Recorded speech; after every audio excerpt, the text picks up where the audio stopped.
안녕하십니까. 네.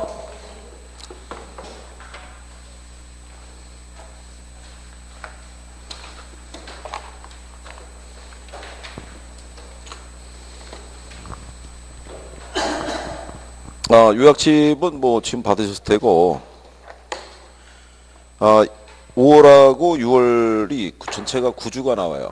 9주가 나와서 오늘 쉴까라도 생각해 봤는데, 여러분들이 3월에 좀 쉬었기 때문에, 그래서 쉬는 것보다는 그냥 하는 게 나을 것 같아서, 오늘 수업은 긴 시간은 안 해드리고, 한 3교시 정도 하고, 오늘 간단하게 테스트하고, 그리고 보낼 테니까, 에? 뭐요? 아니, 그냥 편안하게. 답제 이름 안 적어도 되니까. 어?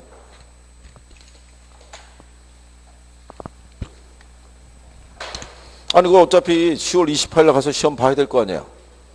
그쵸?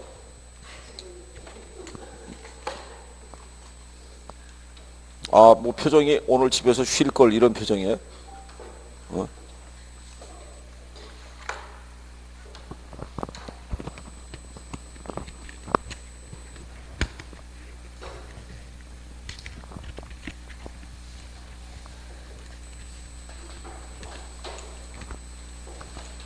요약집으로 수업해 드릴 때, 경제편을 끝나고 나면요.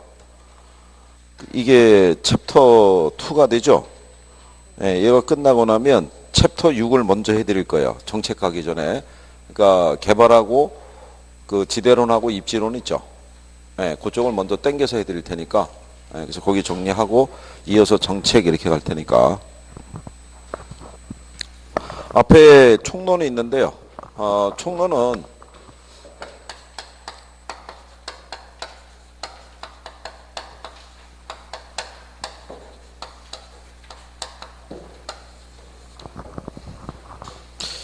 뭐 전체 내용에서 뭐 한 3문항 정도가 이제 출제가 되는데, 첫 번째 나와 있는 1절에 부동산학의 뭐 성격, 뭐 여기에서는 뭐 그렇게 크게 인식할 건 별로 없고, 우리가 이제 정의에 대한 거는 우리에게 주어진 희소한 자원을 어떻게 하면 효율적으로 이용하고 또 관리할 수 있는지, 그 부분에 대한 내용을 담고 있다라고 보시면 돼 있고, 지난번에 한 것처럼 이 성격하게 되면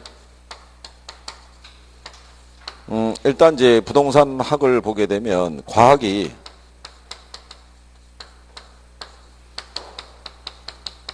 순수 과학과 응용 과학으로 분류할 수 있으면 부동산학은 어디에 해당한다고 그랬어요? 응용 과학에 해당이 되고 순수 과학은 아니다. 그러니까 순수 과학은 이게 이제 학문적인 관계에서의 접근이다라고 생각하시면 돼요. 그렇죠?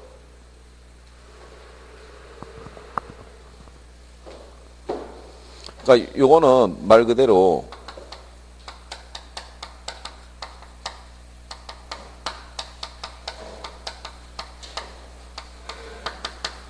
뭐 우주과학이나 지구과학과 같이 우주가 어떻게 생성이 됐고 지구가 어떻게 생성이 됐고, 요거는 단지 순수한 학문적인 관점에서의 접근일 뿐인 거예요.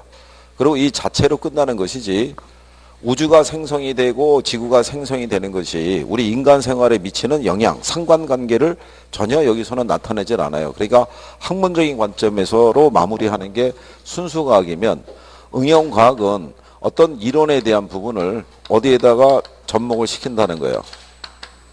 현실적인 문제를 해결하는데 반영을 하는 것이기 때문에 무슨 과학이다? 응용과학이다라고 얘기를 하는 거예요. 그러니까 이 부동산학은 단순히 이론으로만 끝나는 게 아니라는 얘기예요. 그 이론에 대한 내용을 가지고 현실적으로 발생하는 문제를 해결한다는 차원에서 무슨 과학의 성격을 갖고 있다? 응용과학. 그래서 순수과학이라는 표현이 나오면 틀리는 거예요. 부동산학에서는. 그 다음에 부동산학은 무슨 과학이라고 얘기를 해요? 네, 경험과학이라고 얘기를 해요. 부동산학은 추상적인 논리를 취급하는 학문이 아니라 역시 현실 문제를 취급하고 다룬다는 점에서 무슨 과학이다? 경험과학이다라고 얘기를 해요. 그러니까 여러분들이 알고 있는, 예를 들어서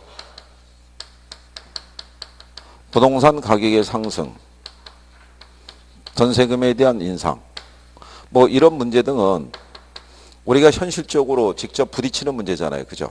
눈에 보이지 않는 게 아니라 우리가 실제로 피부로 느낄 수 있는 그런 파트를 취급한다는 점에서 무슨 과학이라고 그랬어요? 경험과학이라고 그러는 거예요. 경험과학. 그러니까 추상적인 논리가 들어가면 역시 틀리는 거고 순수라는 표현이 들어가면 역시 틀린다. 그래서 이 성격에서는 요거 두 가지만 유념하시면 돼요. 두 가지가 들어오면 틀리다라고 이렇게 생각하시면 되고 무슨 말인지 아시겠죠? 예. 그리고 부동산학에서는요. 여러 분야의 학문과 연계되어 있다고 해서 무슨 과학이라고 그랬어요?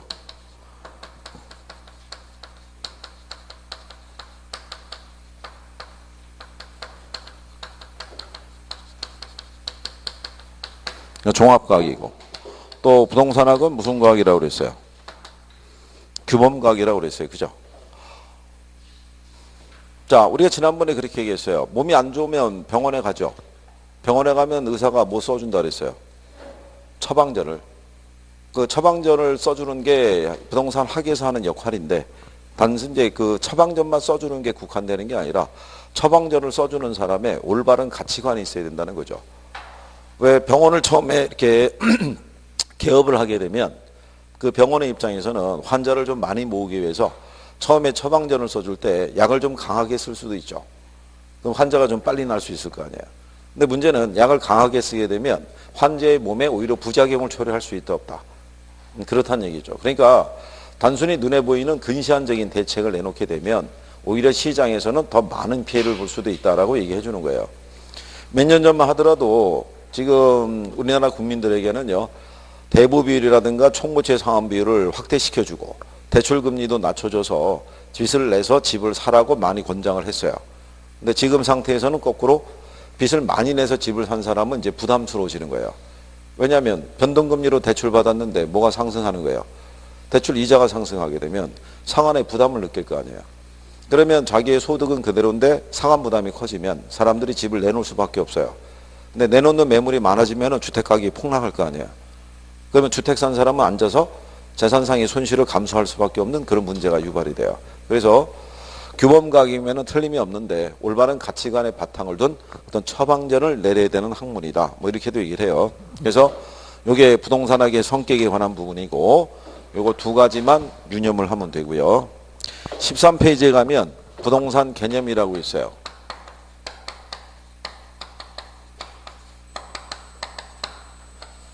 여기는 시험상에서 인용이 되니까 우리가 그때 별표를 했었어요. 그죠? 기억하시나요? 자, 개념이 이렇게 구분이 돼 있을 때 우리가 지난번에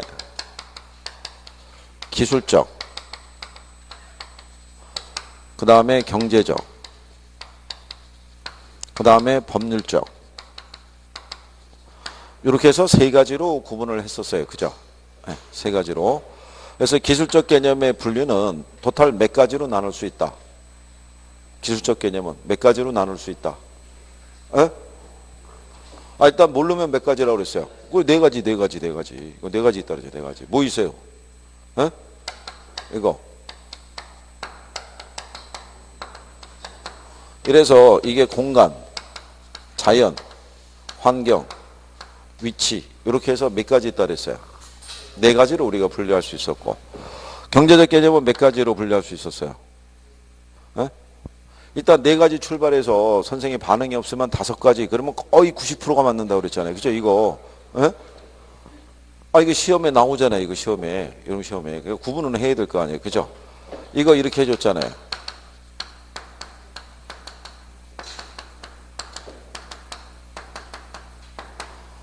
이게 앞에가 자산, 자본, 생산 요소, 상품, 소비재 이렇게 해서 다섯 가지라고 얘기했어요. 그죠?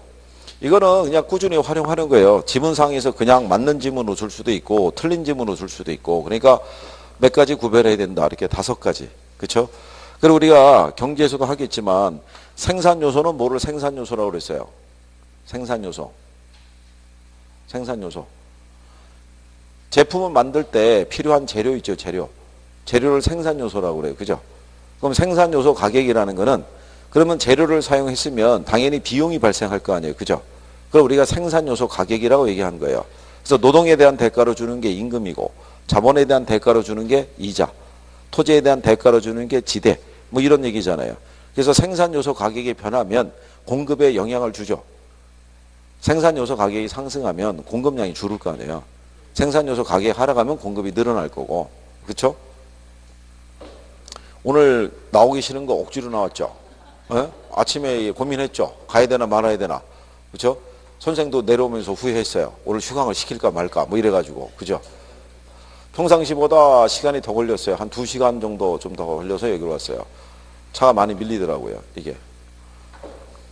그래도 오늘 수업을 조금 나가줘야지 나중에 뒤에 여러분들이 편해요. 우리가 시간도 활용을 할 수 있고 9주가 걸렸을 때는. 오늘 만약에 쉬었으면 역시 또 여전히 8주인 거예요. 그리고 2주를 쉬게 되면 여러분들이 그동안에 배웠던 게 거의 사라져요. 그게 리스크가 있어서. 그래서 오늘 일단 수업은 하는 거예요. 자, 그 다음에 지난번에 얘기했어요. 자산으로 인식하는 토지가 있고 생산요소 인식하는 토지가 있으면 어느 게 더 대체재가 많아요. 자산으로 인식할 때와 생산요소로 인식할 때 어느 게 더 대체재가 많다. 에? 생산요소를 빼고 얘기해 보세요. 그렇죠? 여기 물건을 만들 때 투입하는 재료로 쓰이는 토지 있죠. 토지는 대체재가 없어요. 근데 자산으로 인식하면 대체재가 존재하죠. 토지 말고도 부동산 말고도 금융자산들이 존재하잖아요. 그러니까 대표적인 게 주식 이런 거 얘기하잖아요. 주식시장이 호황이면 부동산 부분에 투자했던 자금들이 주식시장으로 흘러들어가죠. 근데 반대로 주식시장이 위축이 되고 부동산 시장이 호황이라고 그러면 그 자금이 다시 또 부동산 부문으로 흘러들어올 수 있어요, 없어요? 그러니까 대체관계하는 게 존재하는데 생산요소 투입하는 애는 얘 하나밖에 없다고요. 그러니까 얘를 대신할 만한 수단이 있다 없다? 없잖아요. 그래서 도시 토지에서는 토지를 집약적으로 이용하는 거예요. 도시는 수요가 많이 몰리잖아요. 그럼 더 많은 공간을 필요로 하는데 공간을 우리가 생산해낼 수가 없잖아요. 그러니까 결국은 토지를 뭐로 대체해서 자본으로 대체했을 수밖에 없다라고 얘기하는 거예요. 그래서 얘하고 보면 얘가 상대적으로 대체재가 거의 없다고 보시면 되는 거예요. 그 다음에 여기 법률적 개념이 있죠. 법률적 개념을 나누게 되면 협의의 부동산이 있고 그 다음에 뭐 광의. 자, 협의의 부동산의 또 다른 표현은 민법상 부동산이라고 할 수도 있고, 그렇죠? 또 좁은 의미의 부동산. 이 세 가지 표현으로 다 출제한다고 그랬죠. 협의의 부동산이란 우리가 뭐 가르쳐요? 토지 및 정착물. 민법상의 부동산도 토지 및 정착물. 좁은 의미의 부동산도 토지 및 정착물. 다 같은 표현이라고 그랬어요. 그죠? 이거 기억하시죠? 네. 근데 여기서 이제 우리가 정리해야 될 게 요 정착물이 있다고 그랬어요. 정착물 중에 보면 토지로부터 독립된 애로 간주된 애들이 있고 그냥 토지 일부로 간주하는 애들이 있다고 그랬죠. 여기서 독립된 애로 간주한 애들을 구별할 수 있어야 된다라고 얘기했어요. 그죠? 독립된 걸로 간주할 수 있는 애들이 뭐가 있어요? 거기 가면 건물 있잖아요. 또 그때 칠판에 적어줬잖아요. 이거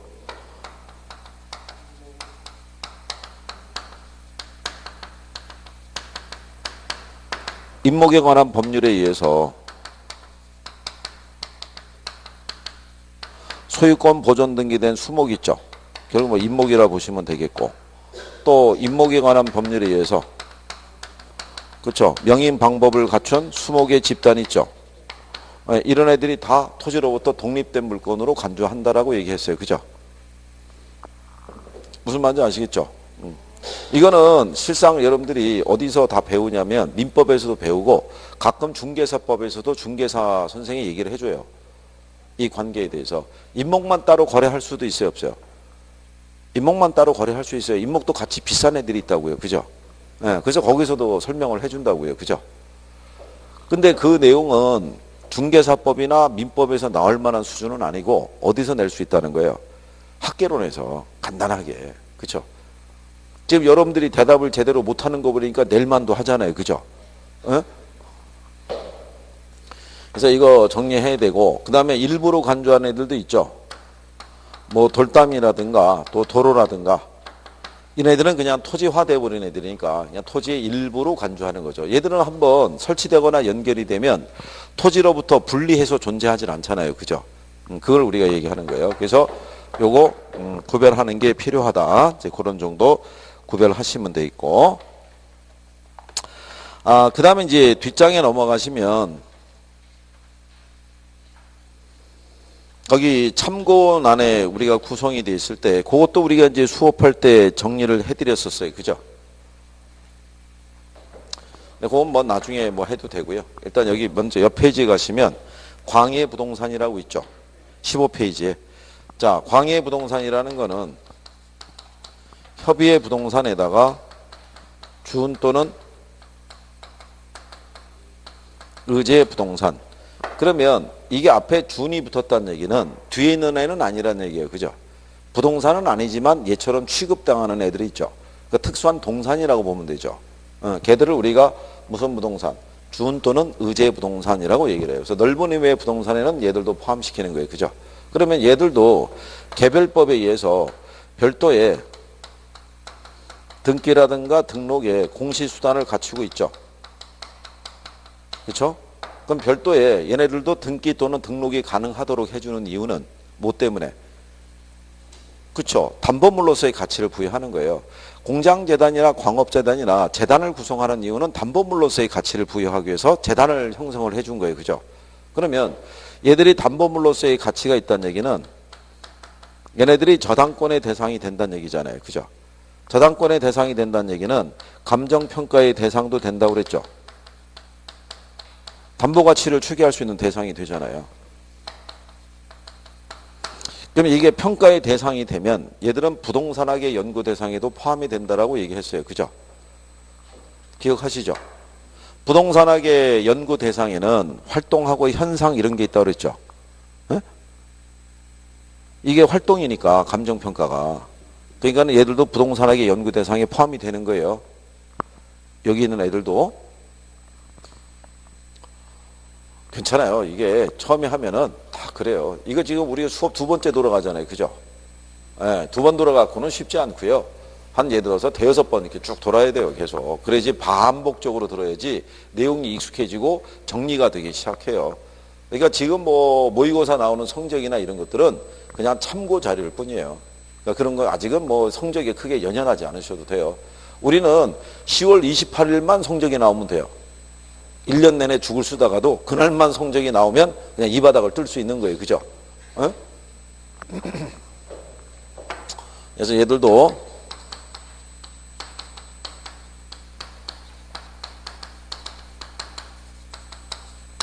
그래서 여기 있는 준 또는 의제 부동산이 감정평가의 대상에 포함이 된다고 그래가지고 우리가 감정평가론에 가서 물건별 평가 방법 다 해봤잖아요. 기억하시나요? 자동차는 무슨 법으로 구하고? 거래사례비법. 항공기, 그 다음에 선박, 건설기계는 무슨 법으로? 원가법으로. 그게 다 방법이 표시가 되어 있는 거예요. 무슨 대상이 되니까?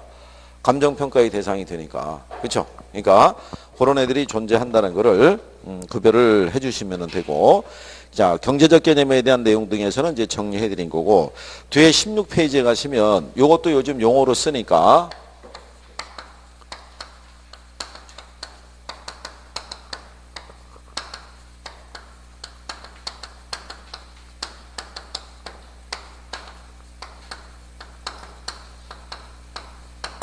이렇게 돼 있을 때 시험상에서는 요거 두 가지까지는 인용을 해줘요. 그죠? 복합 개념이라고 나오면 우리가 뭐 생각하면 된다 그랬어요? 이거는 법경기, 즉 법률과 경제와 기술의 세 가지 측면으로 인식하고 접근할 때 부동산을 무슨 개념? 복합 개념의 부동산이라고 했고, 여기는 복합 부동산이라는 거냐?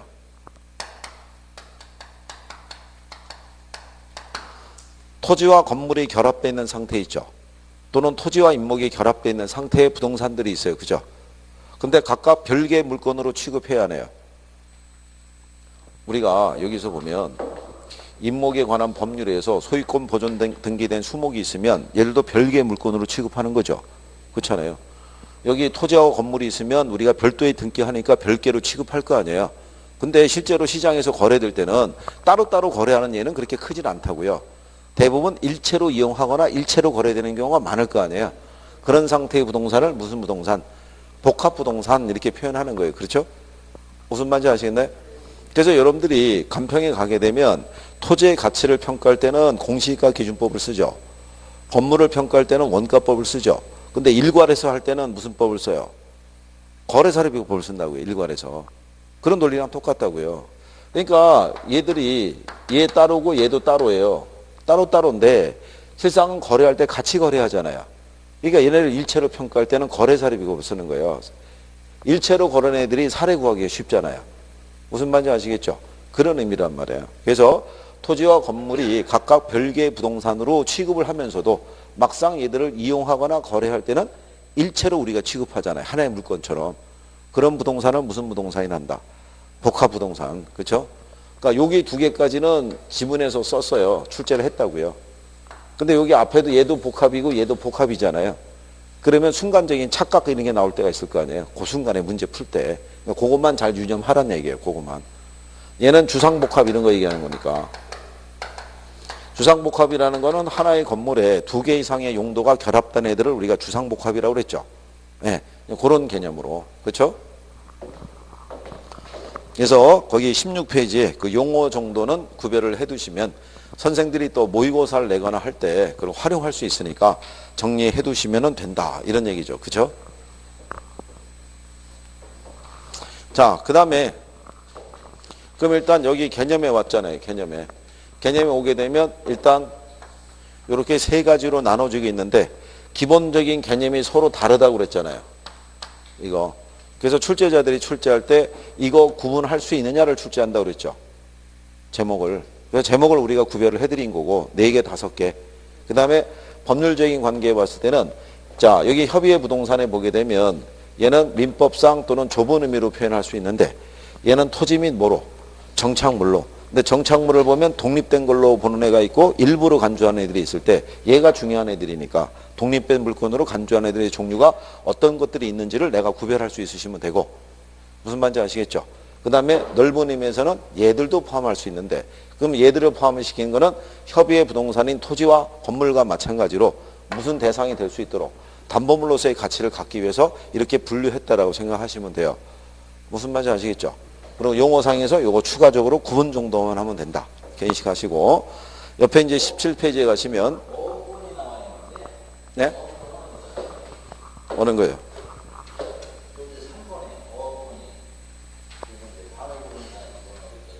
네, 얘도 들어가요.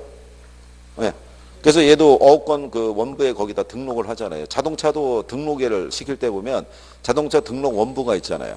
그러니까 등기의 대상이 되는 애가 있고 법률에 의해서 등록의 대상으로 취급하는 애가 있는데 자동차도 담보물로서의 가치를 갖고요. 여기는 이 선박에 대한 어업권도 역시 마찬가지라는 얘기죠. 근데 다만 뒤에 가시게 되면 어업권에 대한 것도 감정평가할 때 방법이 명시가 돼 있어요. 명시가 돼 있는데 지금은 먼저 정리가 가능한 것만 정리해드린 거예요. 그러니까 뒤에 나중에 이제 감정평가에 분류해서 아직 여러분들에게는 어업권에 대해서는 출제한 선례는 없어요. 근데 나중에 우리가 조금 더 들어가면 종류나 이런 것들을 늘려서 정리를 해드려요. 그러니까 종류만 포함이 됐다는 것만 인식하셔도 돼요. 그 다음에 이제 뒤로 가셔서 부동산 분류라고 해서 17페이지에 나와 있어요. 그럼 얘도 시험에서 또 인용을 하니까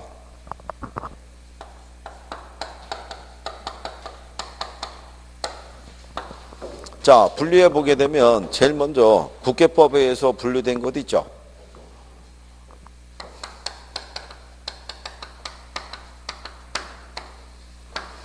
거기 가면 이제 우리나라의 모든 이제 국토에 대한 공간은 지역과 지구, 구역으로 이렇게 나눠 있는데 그 중에서도 이제 용도 지역을 크게 4가지로 나누죠. 도시지역, 관리지역, 농림지역, 자연환경, 보존지역으로. 근데 이 중에서 여러분들은 도시지역 정도는 알고 계시잖아요. 주상공록이라고 그래가지고 공법을 배우면서 정리를 했을 것이고 실제 시험에서는 자연환경 보존지역하고 녹지지역하고 바꿔서도 한번 낸 적이 있고 자연환경 보존지역을 어느 지역에 포함시켜서 주거지역에 포함을 지어서 그러니까 도시지역에 포함시켜서도 한번 출제한 적이 있다고 그랬죠. 네, 그래서 그리고 이제 지난번에 얘기했지만 지역과 지구는 중첩해서 지정이 된다 안 된다. 네? 지역과 지구는 중첩해서 지정이 돼야 안 돼요. 용도 지역과 지구는. 여러분 시험 문제 나온 거예요. 그게 답이에요. 그게. 예? 된다고요. 예? 그게 안 된다고 그래가지고 틀리게 저희 답이 틀리게 오답으로 나왔었다고요.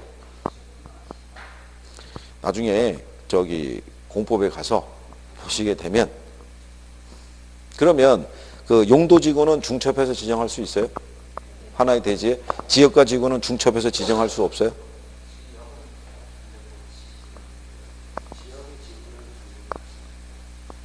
그래서 그 여러분 시험에 나온 게 용도 지역과 그 다음에 용도 지구는 중첩해서 지정이 가능하냐 불가능하냐를 물어봤던 게 기출에 나왔었어요. 그게. 그러니까 나중에 공보 선생님에게 꼭 한번 확인해 보세요. 엘모 선생님에게. 그리고 공보 선생님이 그 양반 성품을 알고 있죠. 상당히 선비 같은 스타일인데 그 양반이 또 열받으면 무서운 사람이에요. 그러니까 틀림없이 한번 혼날 수도 있을 거예요. 그때 가서 물어보세요. 자, 그래서 그 정도까지. 아니, 그리고 기존에 왜 오후에 기출하던 분들 있죠. 기출. 문제 이렇게 쭉 보시다 보면 네, 그런 내용들에 대해서 출제자들이 활용을 해요. 근데 그런 내용을 공법에서 출제할 만한 난이도는 아니고 어디서? 학개론에서. 여러분들이 지난번에 그런 거랑 똑같아요. 이게 소유권 있죠. 저당권 있죠. 우리나라 민법에서는 이 소유권과 저당권, 이 저당권을 분리해서 거래할 수 있도록 허용을 해야 하네요. 에? 아니, 그러니까 우리 민법에서는 이거 분리해서 거래할 수 없도록 돼 있다고요. 따로 거래할 수가 없도록. 근데 학개론 시간에 이걸 물어보면 대부분 뭐라고 하냐면 된다고 얘기하는 거예요, 이게. 민법에서는 안 된다고요. 민법에서는.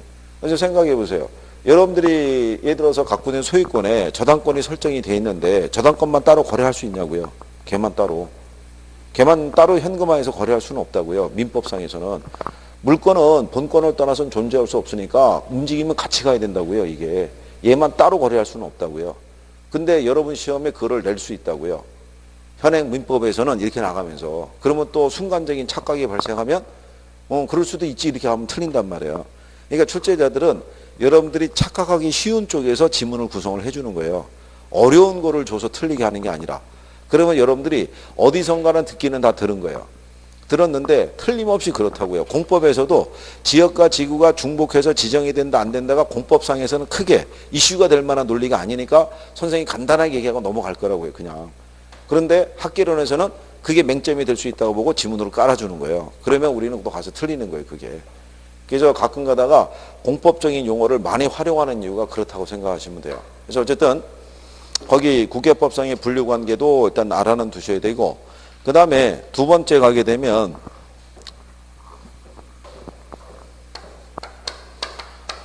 이게 공간정보의 구축 및 관리 등에 관한 법률이라고 있죠. 예? 우리 교재에는 지적법이라고 돼 있고, 종전에는 우리가 이제 지적법 이렇게 표현했는데 법의 명칭이 또 바뀌었잖아요. 공간정보의 구축 및 관리 등에 관한 법률로. 그래서 몇 개의 지목으로 나눠져 있어요. 28개의 지목으로 나눠져 있는 거예요. 근데 28개의 지목 중에서 여러분들이 28개를 학개론에서 다 외우라고 얘기하지는 않고요.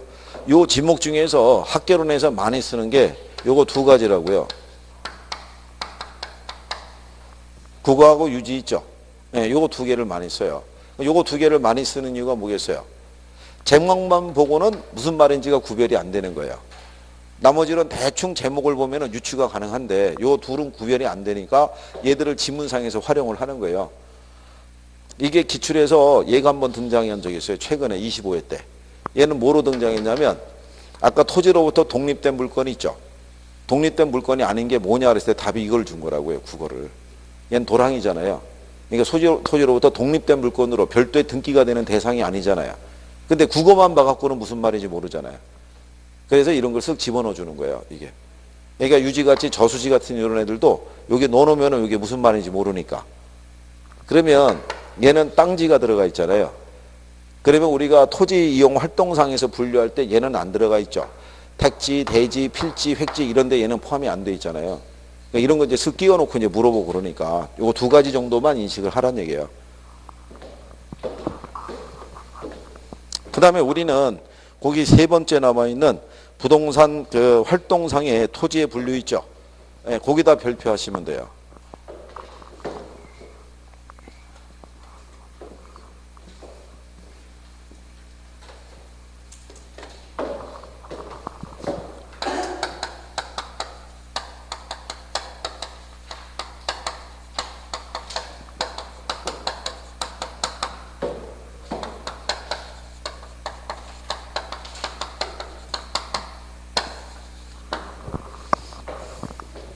자, 우리 교재에서는요, 부동산 활동상에 토지의 분류 이렇게 되어 있는데, 우리는 이 활동상 분류해 보면은 토지의 분류가 있고, 뒤로 넘어가면 주택의 분류도 있어요. 그죠? 근데 요즘 출제자들은 주택의 분류도 써요.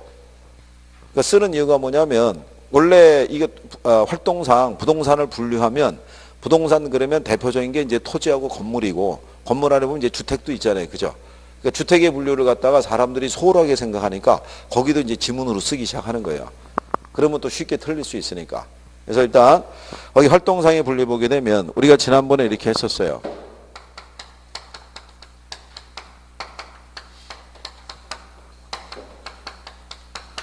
자, 대지하고 택지하고 부지가 있을 때 여기서 얘기하는 대지는 건축법상의 대지는 아닌 거예요. 그죠? 건축법상의 대지는 얘보다는 더 포괄적이죠. 건축을 할 수 있는 땅을 무조건 걔네들은 대지라고 얘기하니까 농지나 임야더라도 이 형질 변경만 하면 얼마든지 건축이 가능하잖아요. 그러니까 그런 애들을 다 걔네들은 건축법상의 대지라고 표현하는 거고, 여기서 얘기하는 대지는 지목이 뭐란 얘기예요? 지목이 대라고요. 대. 그렇죠? 그러니까 지목이 대라고 명시하게 되면 어떤 종류의 건축물만 건축할 수 있어요? 에? 주택하고 상가. 그러니까 얘는 건축법상의 대지보다는 좁은 의미인 거예요. 그죠? 그러니까 얘는 뭐만 지을 수 있는 땅이다. 예, 주택이나 원래 이제 거기 가면 주거나 이제 상업적인 용도의 건축물을 지을 수 있거나 이미 들어서 있는 땅을 얘기하는데 우리가 인식하기 좋게 그냥 주택과 뭐로 상가로 그냥 표시해 드리는 거고. 그럼 여기 있는 택지 있잖아요. 택지가 도시용 토지죠. 그러니까 얘는 주거나 상업이나 공업적인 목적의 용도로 이용 중이거나 이용이 가능한 토지를 택지라고 얘기하잖아요. 그러니까 우리가 그냥 이해하기 쉽게 얘는 여기에다가 모두 지을 수 있는 땅이다. 예, 공장도 지을 수 있는 땅이다라고 그래서 이제 이렇게 포괄적으로 얘기해 드리고, 다만 얘를 구분하는 거는 얘는 지목상에서 장이잖아요. 지목이. 그쵸? 그러니까 공시법 시간에 배웠을 거 아니에요. 원래 지목의 그 부호를 표기할 때는 앞에 글자를 따는 게 원칙인데 얘가 뒷글자가 나왔다는 얘기는 누가 이미 공을 썼다는 얘기잖아요. 그래서 얘가 이제 뒤에 글자를 써서 장으로 명시하는 경우고, 그러면 얘는 얘보다는 포괄적이잖아요. 좀 더 다양하게 쓸 수 있으니까. 근데 얘네들보다 더 포괄적인 애가 뭐예요? 부지죠. 이 부자가 이게 바닥 부자라고요. 그러니까 여러 가지 용도의 바닥에 제공되고 있는 토지를 뭐라고 그래요? 부지라고 얘기하는 거예요. 그러니까 얘네들은 주택이나 상가나 공장을 지을 수도 있고 그 외에 건축이 불가능한 수도용지나 철도용지나 도로 등의 용도에 제공되고 있는 바닥 토지를 뭐라 그런다? 예, 그걸 부지라고 얘기하는 거예요. 그러니까 제일 포괄적인 애가 뭐다? 부지다 이렇게 보면 되죠. 그러니까 얘네들은 이렇게 무슨 용지로도 쓸 수 있고, 예, 건축 용지로 쓸 수 있고 그 외에 수도용지라든가 철도용지라든가 그 다음에 도로 등의 용도로 사용되고 있는 바닥 토지를 뭐라 그런다? 부지 이렇게 얘기하죠. 그래서 여러분들 실전에서는 얘를 건축 용지로만 쓸 수 있다 그러면 당연히 틀리겠죠. 네, 그래서 그거까지 기억을 해 두시면 되고, 그 다음에 후보지가 있고 뭐가 있어요? 이행지가 있어요. 근데 제가 이거 왜 이렇게 제목을 자꾸 이렇게 묶어주냐면요, 나중에 이것만 바꿔줘요. 뭐만? 제목만. 내용을 어렵게 주기가 쉽지 않으니까 뭐만 싹 바꿔서. 그러니까 두 개를 묶어서 정리하는 게 필요해요. 그래서 우리가 적을 때마다 보면 후보지, 이행지, 필지, 획지, 나지, 건부지, 맹지, 대지 이런 식으로 묶어주잖아요. 계속. 그러면 출제자들이 거기서 그 제목만 바꿔서 오답을 유도하니까, 그러니까 묶어서 정리하는 게 제일 편한 거예요.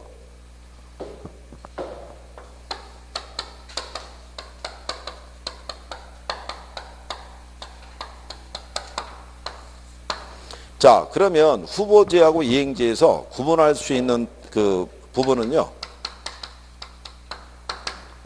얘는 요 얘기고요.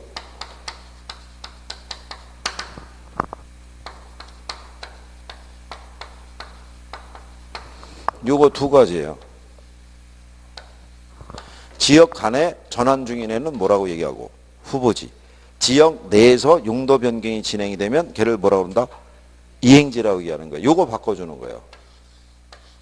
그러면 얘네가 전환 중이다. 그렇죠? 용도 변경 중이다 했을 때 요 중의 의미가 이게 ing의 의미잖아요. 이거는 실전에서는 나온 선례가 없어요. 그러니까 이거는 모의고사 볼 때 선생들이 낼 수 있는 수준의 문제라고요. 그러니까 실전에서는 요것만 잘 구별하면 되는 거예요. 지역간이냐 지역내냐. 이거는 뭐냐면 선생들이 내주는 거는 이미 완료가 된 토지를 우리가 후보지다 이행지라고 얘기하지는 않는다는 논리죠. 진행 중이란 얘기죠. 이게 종결이 된 건 아니란 말이죠. 그런 의미에서 물어보는 건 모의고사에서 나올 수 있고 실전에서는 요걸 가지고 물어보니까.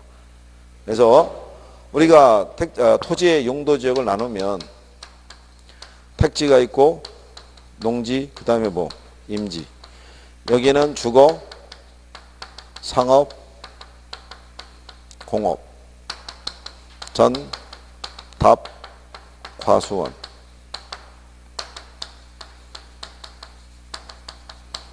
용재님 그 다음에 신탄님.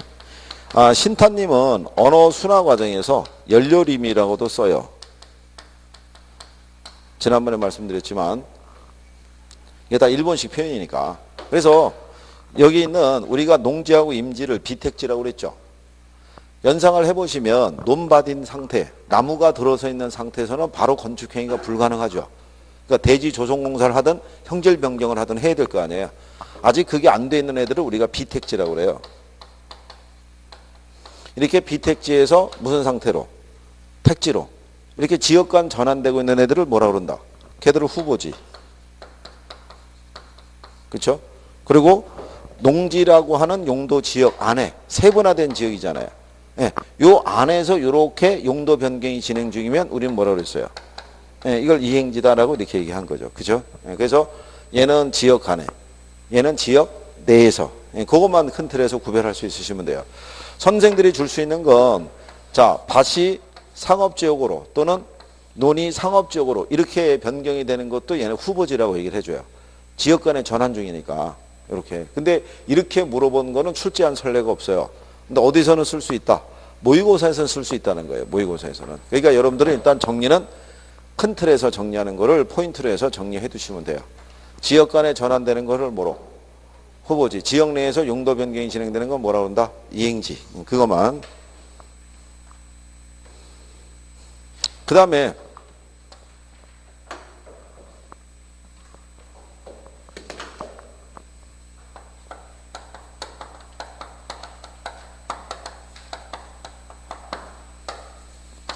필지하고 뭐가 있어요?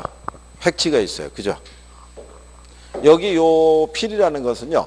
새 필이라고 그래요. 그죠? 가느다란 붓 있죠? 가느다란 붓으로 뭐를 나누는 거예요? 토지 소유의 경계를 구분해 주는 거예요.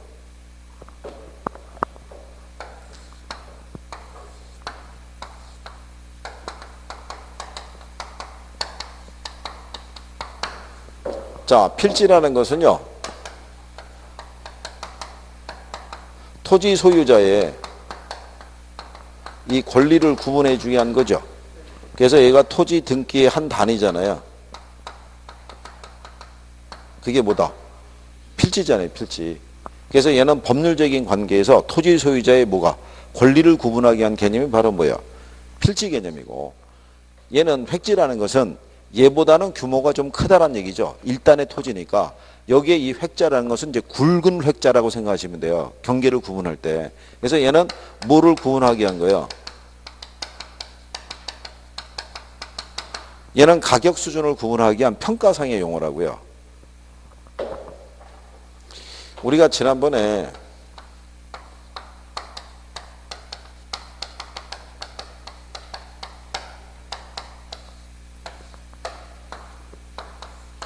뭐 이런 식으로 이렇게 돼 있어서요. 여기 보니까 땅이 뭐 이렇게 돼 있던데.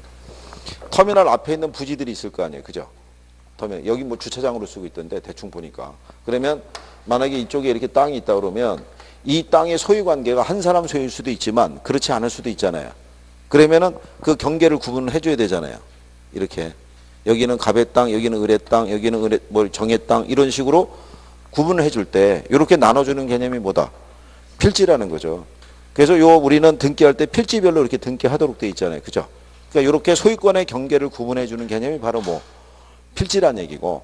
그런데 역 앞에 있는 여기 일단의 토지잖아요. 얘네가. 이게. 그러면 이 토지는 이쪽에 있는 일단의 토지하고 비교했을 때 가격대가 서로 다를 수 있어요, 없어요? 있을 거 아니에요. 그때 이게 하나의 단위로 묶어서 가격대를 표시해 주는 개념이 바로 뭐다? 그게 획지다 이런 얘기예요. 획지. 무슨 말인지 아시겠죠? 네, 그래서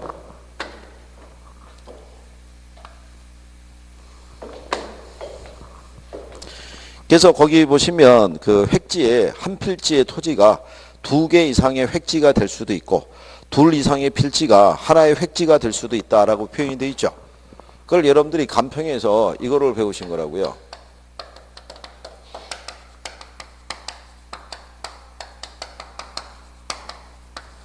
간평에서 개별 물건 기준 원칙이라고 배워봤죠. 간평에서. 어? 이천여. 이거 말고 혹시 기억나는 원칙 없어? 간평에서? 이거 말고? 이거? 그때 안 나와서 모르겠다고? 간평할 때? 괜찮아. 그래도 이천여는 그래도 최천여에 비해서는 꾸준히 나오고 있는 거야, 지금. 우리 최천여는 가끔씩 얼굴 보이죠, 이게 지금. 그래서 지난번에 최천여가 저녁에 왔길래 얘기했다고. 아니, 어느 날 같이 오는 날이 있어야지. 둘이 나란히 앉혀놓고 내가 물어볼 텐데. 매번 어긋나니까. 이천여도 최천여 본 지 오래됐지? 어? 지금 오늘 여기도 지금 안 나온 분들이 있는데 이미 아마 비행기 탔을 거예요. 그죠? 어? 아마 지금쯤에 현지공항에 도착했을 거예요. 야, 확실히 외국의 공기는 틀려 이러고 있을 거예요. 그죠?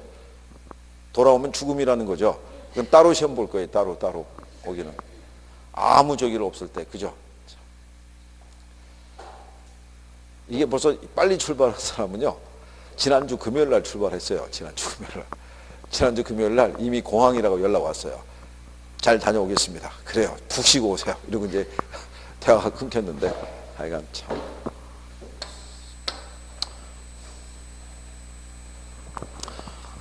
지금 5월하고 6월이 여러분들이 되게 중요해요.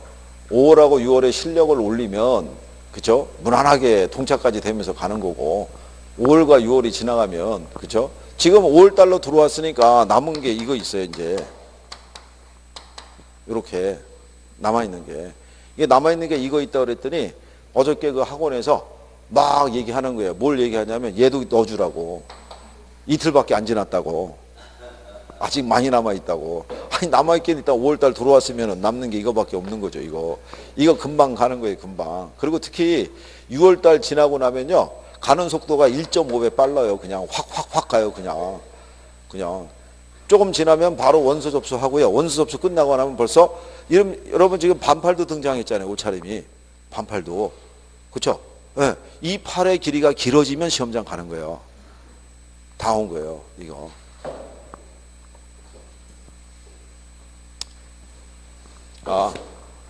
우리가 그때 감정평가는 이게 원칙이라고 그랬어요.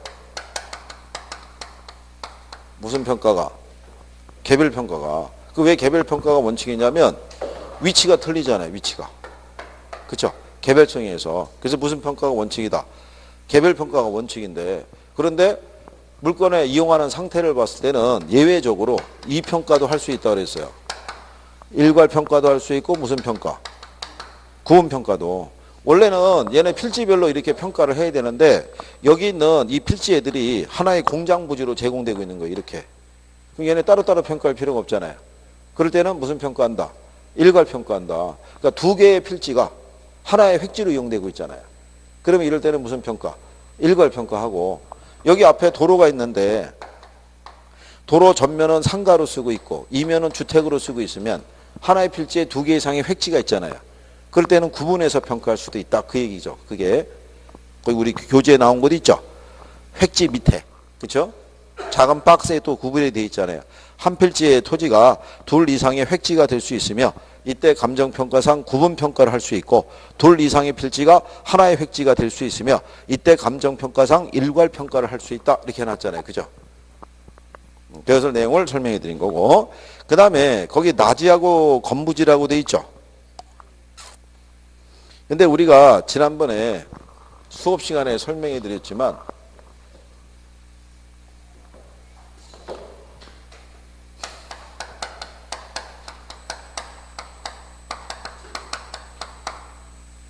우리는 그냥 나지 개념은요. 우리 기본서상에서 그때 밑줄친 개념이 있죠.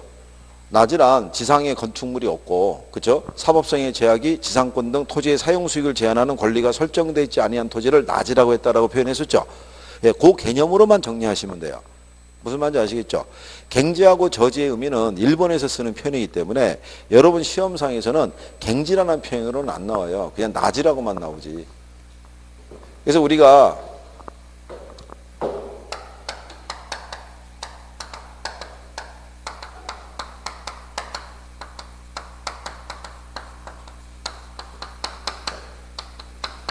건축물이 들어설 예정인 토지 있죠.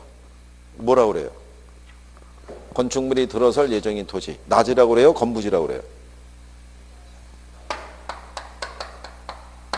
낮이죠. 시험에서 이게 한번 인용한 거예요. 건축물이 들어설 예정인 토지를 건부지라 한다 이렇게 준 적이 있어요. 그러면 정확하게 생각을 못하는 사람은 맞는 표현이라고 생각할 거 아니에요. 건축물이 들어가 있으니까. 그러면 안 되고 건부지는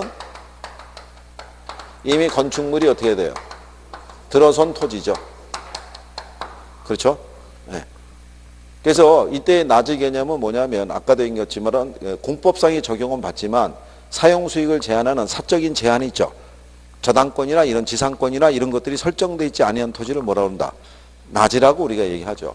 그러면 낮이하고 건부지가 있으면 시장성을 기준으로 했을 때 어느 게 더 시장성이 좋다고 그랬어요? 낮이가 좋은 이유는 뭐 때문에? 에?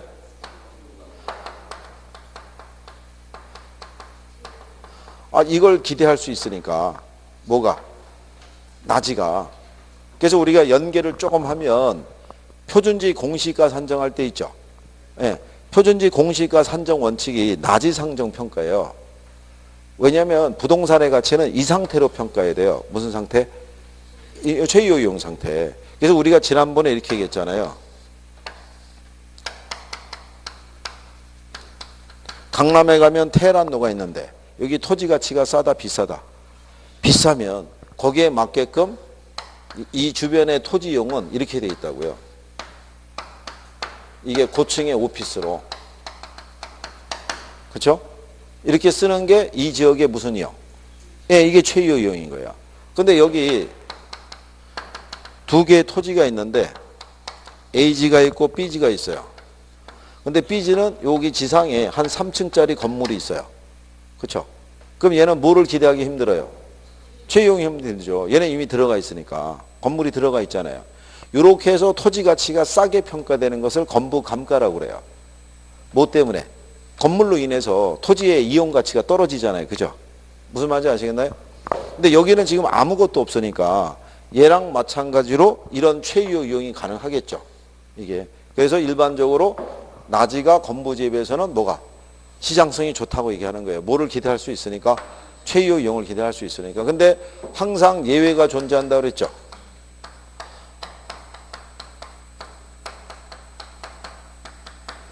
이렇게 될 수도 있는 거예요. 그죠? 여기 일단에 택지가 있으면 택지는 건축물을 지을 수 있는 땅이잖아요. 그렇잖아요. 여기는 건물을 짓는 게 최유 이용일 거 아니에요. 그러면 얘네들은 지금 이렇게 건물이 들어가 있어요. 그렇죠? 그 여기 지금 낮은 상태 아니에요. 건부지고. 그런데 용도 지역 지정이 달라지면서 여기가 그린벨트로 지정이 됐어요. 그죠? 그러면 건축이 제한이 되잖아요. 네, 그러면 얘네들은 시장성이 제한이 되죠. 일반적인 시장성은 건물을 지어야 되는 거니까. 그러면 이때 요 건물들은, 건부지는 낮이에 비해서는 어떻게 돼요? 가치가 높아질 거 아니에요. 그런 걸 건부 증가라고 얘기를 해요. 건물로 인해서 오히려 토지의 가치가 높아질 수 있다고 얘기하는 거예요. 무슨 말인지 아시겠죠? 그래서 일반적으로는 낮이가 좋으나 예외적인 경우도 있다 없다? 있다 이런 얘기죠.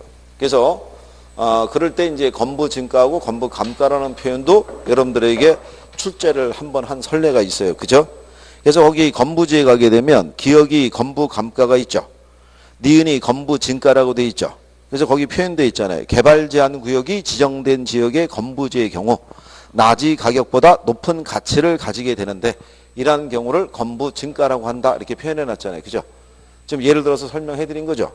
예, 그래서 그렇게 보시면 되겠고 그 다음에 맹지 밑에 가면 자료용 토지라고 돼 있죠. 그게 자료용 토지가 개겠죠. 대지, 그죠?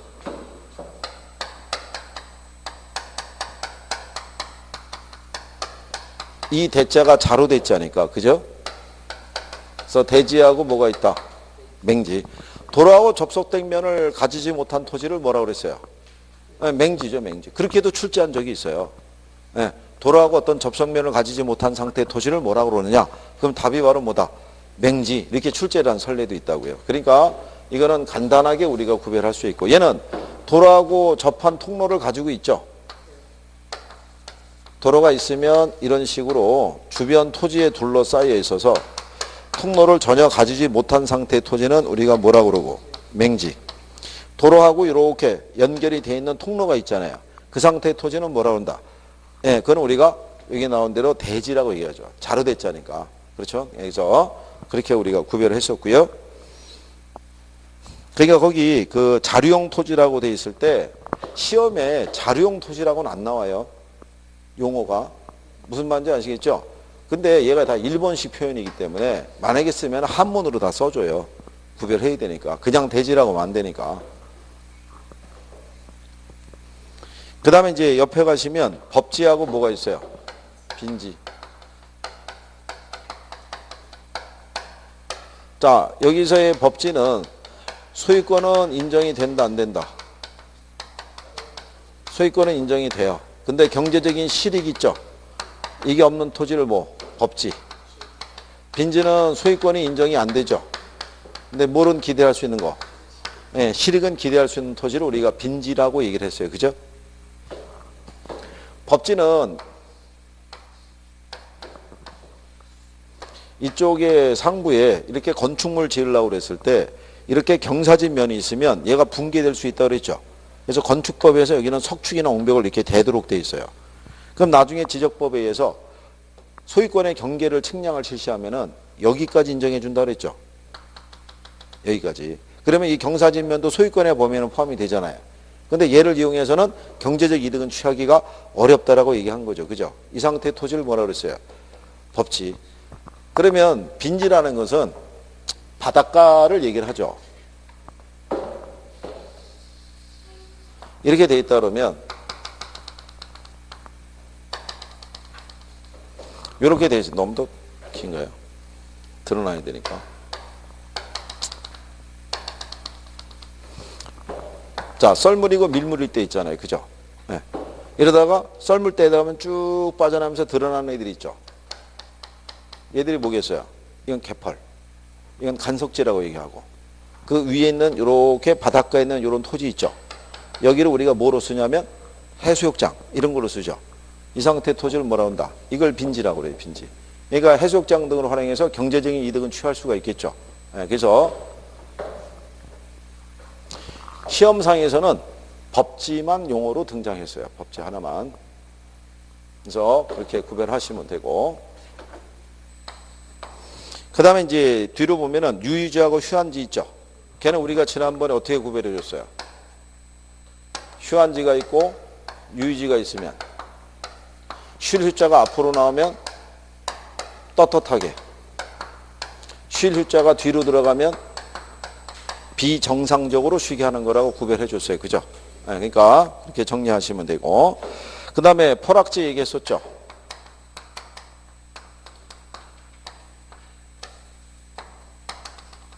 이렇게 수료가 흐르고 있을 때 수로 주변에 땅들 있죠. 여름에 비가 많이 와서 장마가 적어서 물이 넘치다 보면 이 수로 주변에 땅들이 이렇게 유실이 되면서 지금 물이 흐르는 쪽으로 이렇게 바뀌어버린 애들 있죠. 걔들을 뭐라고 그런다? 그걸 포락지라고 얘기를 했어요. 그 다음에 선화지라고 있죠. 네, 고압선 아래의 토지를 뭐? 선화지. 그 다음에 소지는 우리가 뭐를 소지라고 그랬어요? 이거. 이게 힐소자라고 그랬잖아요. 그러니까 자연 상태 그대로의 토지를 뭐라 한다? 소지, 소지. 개발되기 전에. 그리고 이제 거기 보면 여기까지가 이제 토지의 용어에 대해서 우리가 분류를 정리한 거고, 두 번째로 정리할 수 있는 게 주택의 분류예요. 그죠?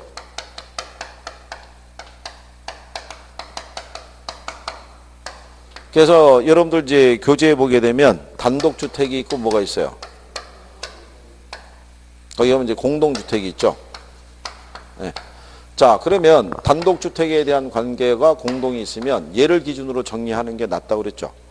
그래서 여기 종류가 뭐 있다고 그랬어요? 이렇게. 근데 여기서 항상 문제로 주는 건 얘라고 그랬죠. 얘가 다세대도 있고, 다가구도 있고, 다중도 있고. 근데 여기 다는 뭐라고 그랬어요? 에? 이거 이렇게 묶어줬잖아요, 그때. 그렇죠? 그래서 그거 정도는 이제 구별을 할 수 있으셔야 되고. 자, 그 다음에 이제 뒤로 넘어가시면 20페이지에 부동산 특성이라고 있어요. 그죠? 아, 그러면 지금 우리가 개념도 했고 뭐도 했어요. 분류도 했잖아요. 그럼 여러분들이 분류가 정리가 됐는지를 확인을 하기 위해서는 제목을 쭉 적어 보셔야 돼요. 근데 제목을 적을 때 묶어서 해놨으니까 묶어서 쓸 수 있는지. 그러니까 후보지, 이행지, 필지, 획지, 나지, 건부지, 대지, 맹지 이런 식으로 내가 쭉 적을 수 있으면 대충 거기에 구별이 된 거예요. 그러면 제목을 바꿔서 나오더라도 내가 구별을 할 수가 있는데 적을 수가 없으면 거기가 정리가 안 되는 거예요. 그러니까 연습을 한번 해보면 되겠죠. 쉬는 시간에 간단하게도 한번 쭉 적어볼 수 있으니까 그게 필요하다는 얘기고. 그러면 총론에서 주로 물어보는 게 개념하고요. 그 다음에 뭐하고? 분류하고 그 다음에 뭐 있어요? 특성이 있으면 개념이 한 10번 시험 보면은 대여섯 번 나온다 그러면 여기 있는 분류가 한 6, 7번 나와요. 얘가 조금 더 많이 나왔다는 얘기죠. 얘는 왜냐하면 물어볼 수 있는 논리가 조금 더 다양하니까 토지도 있고 주택도 있으니까 얘는 10번 물어보면 10번 출제하면 한 8번, 9번 이렇게 나오는 애가 특성이에요. 그러니까 출제 빈도는 뭐가 제일 높아요? 얘가 제일 높은 거예요. 그 다음에 얘, 그 다음에 얘. 무슨 말인지 아시겠죠? 그러니까 그 정도로 총론에서는 정리를 하면 돼요. 그래서 잠깐 쉬었다가 20페이지서부터 하죠.